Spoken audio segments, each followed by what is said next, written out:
Hello everyone. Today I have discussed about the topic kinds of evaluation, which is related to the paper of B.Ed Assessment for Learning, paper number 8, and the unit number is 3. यह B.Ed semester 2 के अंतर्गत paper assessment for learning में unit 3 का एक प्रकरण है, एक topic है। इसके पूर्व में मैंने आपको इवेल्युएशन से संबंधित कंसेप्ट्स और उसके अप्रोचेस के बारे में बात किए हैं। साथ ही साथ मैं मूल्यांकन की विशेषताओं के बारे में भी बात किया हूँ और एक अच्छे मूल्यांकन की क्या विशेषताएं होती हैं, किन चीज़ों पर निर्भर करता है, उसके बारे में भी विस्तार से बात किया हूँ। आज मैं आपसे काइंड्स ऑफ यानी इवेल्युएशन के प्रकार के बारे में बात करने जा रहा हूँ। Generally types of evaluation, that means it is divided into 4. Number 1 is placement evaluation, number 2 is formative evaluation, number 3 is diagnostic evaluation and number 4 is summative evaluation.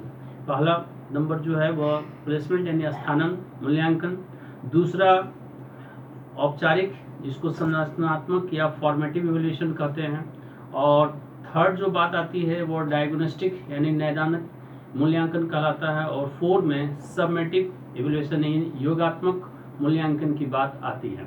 तो मैं आज आपसे दो मूल्यांकन यानी स्थानन और साथ ही साथ औपचारिक मूल्यांकन की या संरचनात्मक मूल्यांकन की बात करूंगा। Generally kinds of evaluation in the sense that means it is depend on the teaching learning situation in the classroom and especially depends on the behavior or nature of the students. If we have to initiate the topic that is placement evaluation, it will totally depend on the behavior of the students and it is generally used in the process of admission or aptitudes test, admission in the engineering or various types of courses, observation along with self reporting process. स्थानन मूल्यांकन का मुख्यतः इन जगहों पर प्रयोग होता है और इससे व्यवहार परिवर्तन में मदद मिलती है। जब कहीं भी अगर औपचारिक यानी फॉर्मेटिव इवैल्यूएशन की बात करेंगे तो वह मूल्यांकन शिक्षण अधिगम प्रक्रिया में खासकर क्लासरूम के लिए जब एक शिक्षक क्लासरूम में पढ़ाते हैं तो उस दौरान वह महत्वपूर्ण होती है। क्यों? क्योंकि वह उस प्रक्रिया के द्वारा शिक्षक छात्रों की गतिविधि को समझ पाते हैं, साथ ही साथ इस चीज़ को जान पाते हैं कि छात्र की जो विषय वस्तु क्लासरूम में पढ़ाई गई है उनसे उनकी स्थिति किस प्रकार की है। इसका प्रयोग मुख्यतः मंथली टेस्ट में किया जाता है या शिक्षक की इच्छा के ऊपर डिपेंड करता है फॉर्मेटिव इवैल्यूएशन, क्योंकि इसमें कोई प्लान या कोई करिकुलम या कोई सिलेबस फिक्स नहीं होता है, बल्कि जो पिछले क्लास में पढ़ाई जाती है उसके आधार पर मूल्यांकन किया जाता है और ताकि शिक्षक ये जान पाते हैं उनके फीडबैक प्रतिक्रिया के अनुसार कि छात्रों की स्थिति क्या है, उनकी क्षमता क्या है, उसके अनुसार उनको आगे की प्रक्रिया में या शिक्षण जो पद्धति होती है, सिस्टम होती है या प्रणाली होती है, उसमें उनके अनुसार काम करने की चेष्टा करते हैं। नाउ अब हम लोग इसको और थोड़ा सा विस्तार से बात करेंगे। Now first we have to clarify types of evaluation in English version. Evaluation can be classified into different categories in many ways. Some important classification are as follows. Number 1, placement evaluation. We have defined the first, clarify the placement evaluation. Placement evaluation is designed to place the right person in the right place. It ensures the entry performance of the pupil. Next, the future success of the instructional process. The future success of the instructional process depends on the success of placement evaluation. Placement evaluation aims at evaluating the pupil's entry behavior in a sequence of instruction. Now in Hindi, मूल्यांकन के प्रकार। मूल्यांकन को कई तरह से विभिन्न श्रेणियों में वर्गीकृत किया जा सकता है। कुछ महत्वपूर्ण वर्गीकरण इस प्रकार है। नंबर 1, स्थानन मूल्यांकन। स्थानन मूल्यांकन को सही व्यक्ति को सही स्थान पर रखने के लिए डिजाइन किया गया है। यह शिष्य के प्रवेश प्रदर्शन को सुनिश्चित करता है। नंबर 2, निर्देशात्मक प्रक्रिया की भविष्य की सफलता स्थानन मूल्यांकन की सफलता पर निर्भर करती है। स्थानन मूल्यांकन का उद्देश्य निर्देश के अनुक्रम में शिष्य के प्रवेश व्यवहार का मूल्यांकन करना है। Now next, in other words the main aim goal of such evaluation is to determine the evaluation or position of the child in the instructional sequence. We have a planned scheme of instruction for classroom which is supposed to bring a change in people's behavior in an orderly manner. Then we prepare or place the students for planned instruction for their better prospects. Hindi, दूसरे शब्दों में इस तरह के मूल्यांकन का मुख्य लक्ष्य निर्देशात्मक अनुक्रम में बच्चे के स्तर या स्थिति को निर्धारित करना है। हमारे पास कक्षा के लिए निर्देश की एक योजनाबद्ध योजना है जो एक क्रमबद्ध तरीके से विद्यार्थियों के व्यवहार में बदलाव लाने वाली है। फिर हम छात्रों को उनकी बेहतर संभावनाओं के लिए नियोजित निर्देश के लिए तैयार करते हैं या जगह देते हैं। Now, sometimes past experiences which inspire for present learning also lead to further placement in a better position or admission. This type of evaluation is helpful for admission of pupils into a new course of instruction. Some examples that is related to the placement evaluation such as aptitude test, self-reporting in inventories, observational techniques, medical entrance examination, engineering और agriculture entrance examination. Now in Hindi, कभी कभी अतीत के अनुभव जो वर्तमान सीखने के लिए प्रेरित करते हैं बेहतर स्थिति या प्रवेश में आगे के स्थानन की ओर भी ले जाते हैं।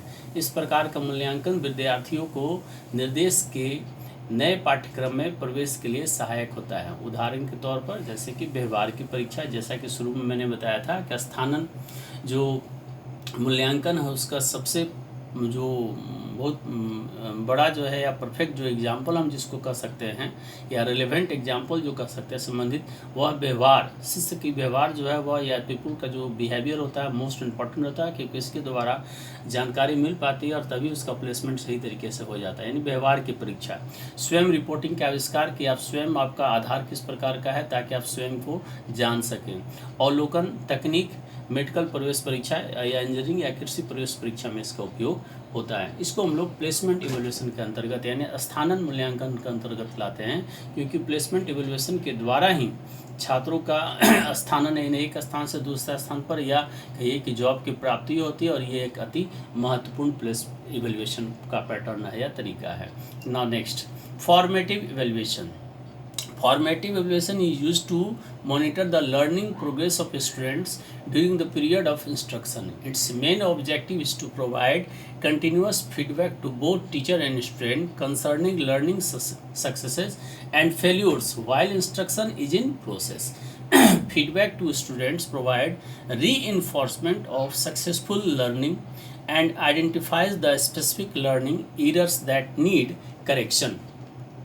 Feedback to teacher provides information for modifying instruction and for prescribing group and individual remedial work.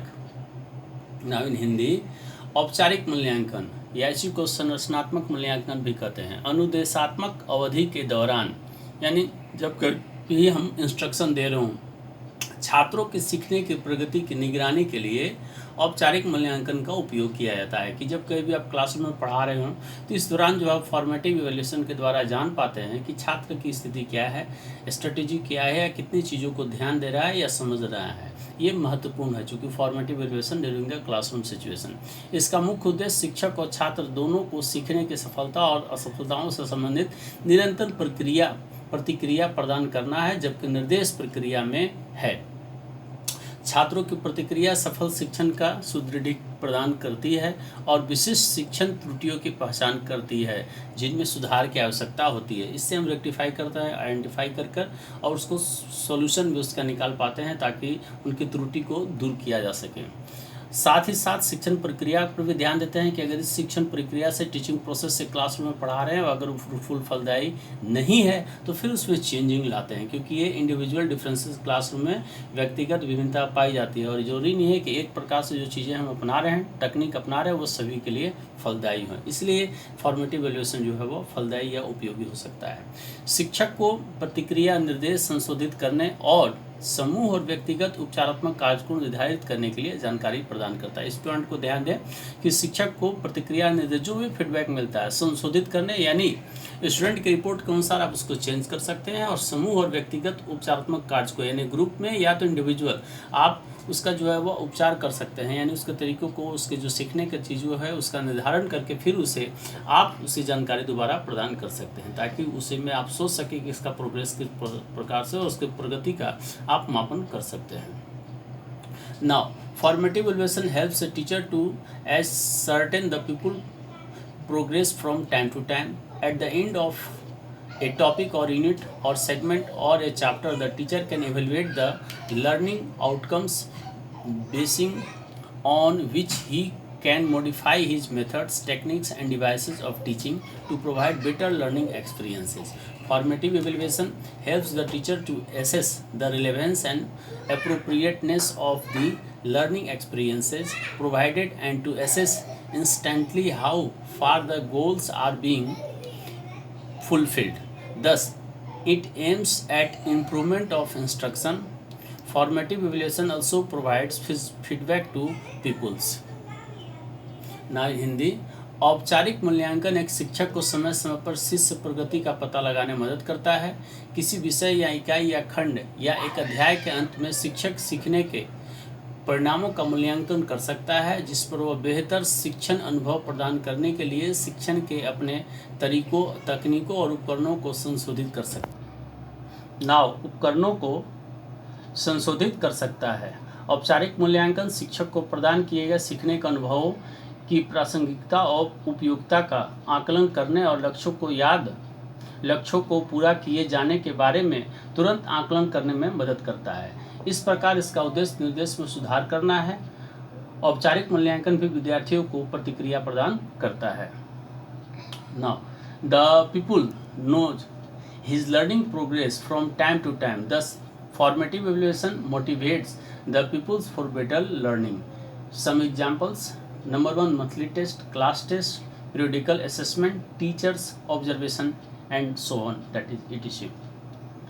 शिष्य समय समय पर अपनी सीखने की प्रगति को जानता है। इस प्रकार औपचारिक मूल्यांकन विद्यार्थियों को बेहतर सीखने के लिए प्रेरित करता है। इसके कुछ एग्जाम्पल उदाहरण: मासिक परीक्षण, कक्षा परीक्षण, समय समय पर मूल्यांकन और शिक्षक का अवलोकन इत्यादि।